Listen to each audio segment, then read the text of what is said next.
Andres Segovia Show.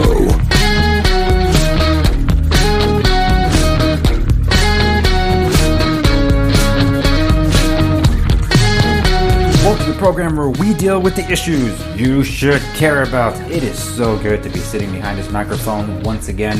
It's been 10 years since I signed off, and I want to just do a quick recap. This was a program where I dealt with economics, foreign policy, Middle Eastern news, most of all politics, and that's what the show was known for. Simultaneously with that show, I was also doing another show called The Critic Corner, which was Hollywood entertainment. I was in touch with studios. I was part of viral marketing campaigns for some films, most famously for The Dark Knight, which was my favorite campaign to run. It was just a wonderful time for me to experience, and it really helped to focus on something that I loved, like entertainment with my favorite movies, because it was a complete opposite end of the spectrum of the heated, argumentative and angry debates and the shouting that used to happen on the political side of things. Once all that unfortunately wrapped up because time changed for me, I ended up turning my show into a newsreel where I just kept reporting the news. I did the newsreel for about 10 years. Very few podcast episodes were published, but also in the past 2 years, I was able to host a YouTube show. Now, this is where things really took off for me, because in a handful of videos, I amassed nearly 1 million views. So it's been such an amazing experience. It got to the point where I wanted to bring it all in again. I wanted to be able to take the concept of what my previous shows used to be and bring it into the shows that I was doing now, but I realized that it's going to need a rebrand. It was going to need a lot of refinement and finesse, and it took a long time for me to finally get to the point where, I needed to invest a lot into this, because up until this point, this is a 17-year passion project that I never received a penny for from the public. It was more of a public service overall, something that I enjoy doing and sharing with everybody. But I could only do it for so long, because one of the major changes in the past 10 years of my life, I got married. And in getting married, I started a family. I have 3 kids now. As of this recording, their ages are 5, 3, and 1. So they're 2 years apart, each of them. And of course, they take up time as well. Of course, I have to remember I am a husband to a beautiful wife. And on top of that, I also have multiple responsibilities. I wear different hats, even though these companies are all in the same industry, so to speak, in the world of real estate. I manage a construction company. I'm also a property manager. I'm an associate broker in a real estate office in Orange County. So I have all those responsibilities. I'm a full-time father, and I'm a husband. And I somehow still found time to be able to write and publish books. Like, how do I find all this time? There's a lot of these secrets I'm excited to share with all of you, because it's called time management, which I'll be educating all of you along the way. Here's the thing that I'm so excited to share with all of you, because I have so many things that I do and I share, but I want to be able to do more for you. And in it, it's bringing all my passion projects and bringing it into the industry that I most have an impact in changing people's lives, and that's real estate. See, in the concepts of everything that I've ever done, I feel I found the avenue and being able to bring all of this together to be able to be a positive influence, most of all, to all of you. And this is where it all comes to a head. This has been, again, a passion project, 17 years in the making, but in the past year evolving to something greater than I ever thought it would be. So I'm taking all the skill sets that I've learned in every single individual show that I've done over the past 17 years, from the early newsletter that I started, to the podcast that I've done, to the YouTube videos that I produced.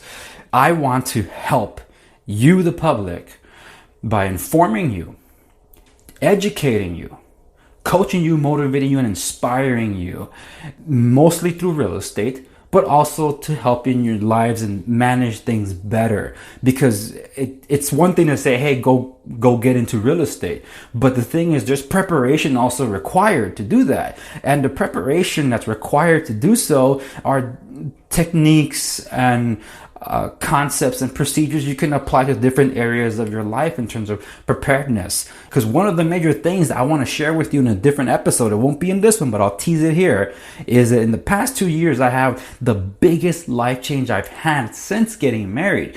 Because it's one thing to talk about like what I do for work. The question is how I do these things for work as well. And hopefully in sharing these stories with all of you, you'll be inspired and motivated to pursue your career, your goals, your aspirations, all those things.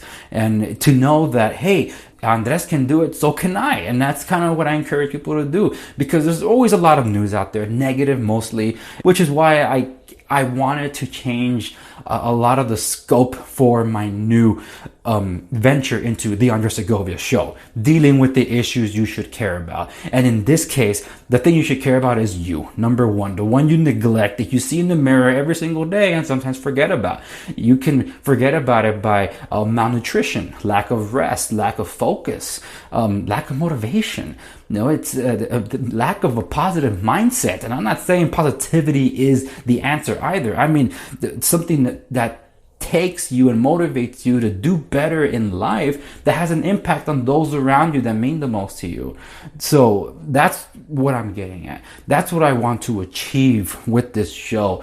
It's a public service for you. And along the way, you get to be educated about real estate. And hey, maybe even get a chance to work with me on real estate deals. This show is targeted not just to prospect clients. I'm not talking to just buyers and sellers, to tenants, to landlords, to investors. I'm not just talking to those of you. I'm talking to my colleagues in real estate. I don't see them as competitors. Guys, I don't see you as my competitor. I got a listing. I need you to bring the buyer. Let's make this deal happen. There's a mortgage lender. Hey, if something happens with mine and I need another reference that can help me out, or my escrow for some reason isn't doing their job, I need to be able to have that person that can jump in and save the deal. We are all in this together. I blend in the old school and new school techniques of real estate. I still believe in FaceTiming with people, not the iPhone stuff. I'm talking about literally being able to sit across with somebody and not hide behind an avatar on some social media channel. You know, I like being able to have face-to-face. I want people to be able to trust they're not talking to a robot. I am human. I bleed just like everybody else does. I also believe in what the internet is able to do as a tool, an asset of those of us in the industry to be able to reach out more. And that's the thing, that we should really level up our game. And I want to show my colleagues how they can do it. I want to show you guys how to be able to do your job better. And in doing so, those of you that are on the outside looking in, prospect clients, for you to be able to hold agents to that standard. This is a real estate show that's meant for everybody, and in doing so, hopefully influence you in your life to do better. I've been called the honest broker, and I take that with a grain of salt as well. Look, there's a lot of good people work in real estate. It's just that the bad ones give us a bad name. I've been a guy that's been criticized for turning deals down. It's like, oh my gosh, you're an idiot. Why do you do that? It's like, because I don't see my individuals just another transaction. I see them as a human being with needs. You know, I don't want to put a buyer into a home they can't afford. If it's not their time, I'm going to consult them as to why not or why they can't. And in the case of selling, I don't want someone that's poured their blood, sweat, and tears into a house and they want to short sell it just because they have fears over X, Y, Z, things that are going to happen on the line. No, I will inform them and educate them as to why they should hang on to their house and they shouldn't fear certain catastrophic events that might happen. That's what insurances are for. I'm not a lawyer chasing ambulances. So I'm not chasing those for sale by owner signs like, oh my gosh, here, let me help you. So no, I want to talk to you in a language that you'll understand without babying you also, because I think of you as smarter than the average bear. That is what this show is. I'm going to have different segments. Some are going to be more heavy on real estate material, such as my segments called Real Estate 101, where I'm definitely going to educate you about real estate in that sense. But I'm also going to have affirmation segments. I'm about to transition into telling you why real estate is the most secure way to secure wealth and grow wealth over time. Why it's the best financial plan for you in your life. But before I do so, I'm taking a moment right now to plug in my books, because I've developed a series called The Many Misadventures of Enoch Bellagio, an inspiration that came from watching of all things, a Korean soap opera that my wife encouraged me to watch. But it was so inspiring for me to be able to tell a story that I've had in my heart for so long. One of them is called Finding Love, but not really. That's literally the title. The second book is called There and Back Again, both of them by yours truly. If you buy the print version, here's a deal I do for you. The Kindle version is available for $2.99.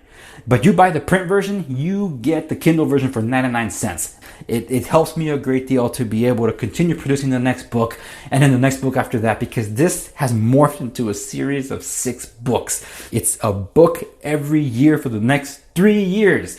It's literally about Enoch Bellagio, a dude that has a depressing, pessimistic view of life and of himself, and being in a new school with new people, he was hoping to have a new beginning. Little did he know that he was going to have life-altering events all around him, an unexplained phenomenon that continue to impact him along his journey, especially in the search for what he believes is love. A lot of the events in these books are inspired by true events, which is why I enjoy the conversations that it's inspiring, and the people that have been impacted by the book have really motivated me to keep writing. You can check out the reviews on Amazon. Don't take my word for it. Take theirs. Amazon.com, The Many Misadventures of Enoch Bellagio. Buy the print version for $9.99. Get the Kindle version for 99 cents. Now we transition to, what is real estate all about? Real estate is considerably less liquid of an investment than, say, stocks. Liquidity means how quickly you can move your money. The difference between stocks and real estate is that stocks is quite literally gambling. In the case of real estate, something different, something tangible.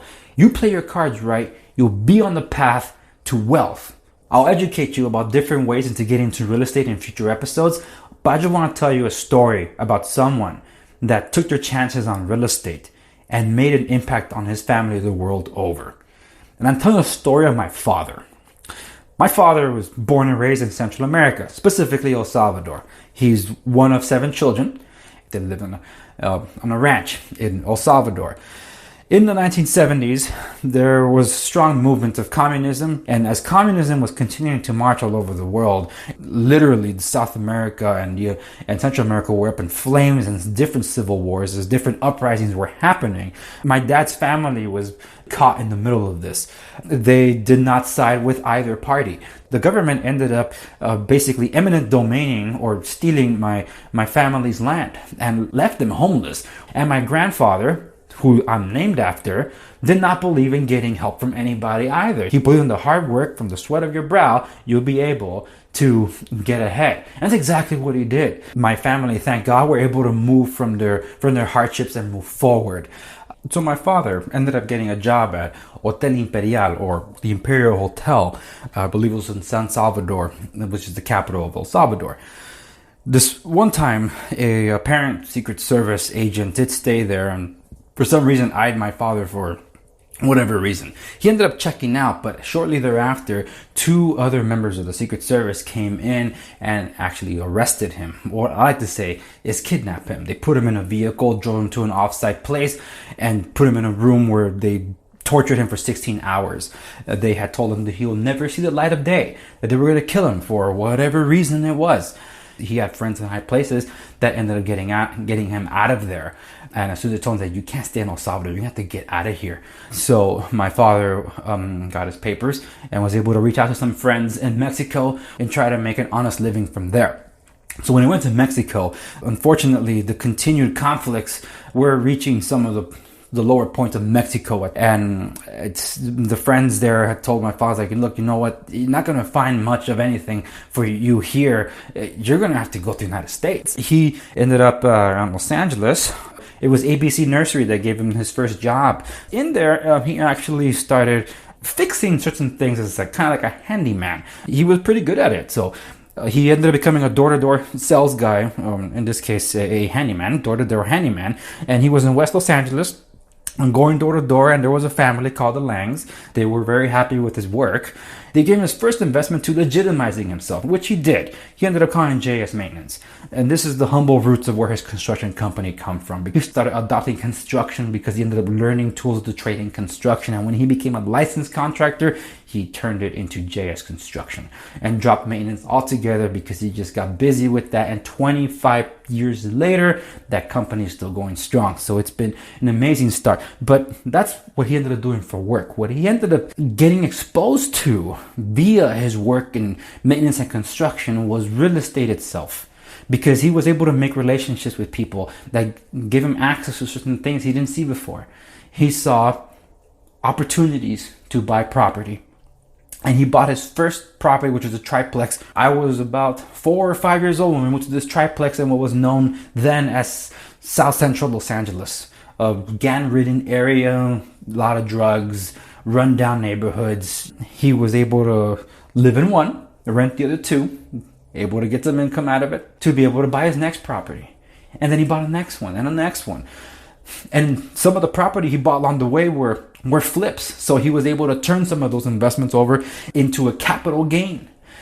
And some of those capital gains went on to buy his permanent house. We moved over to Orange County for a better life, and my parents have lived in Orange County ever since. So he was able to grow his wealth through real estate and give his family a better life.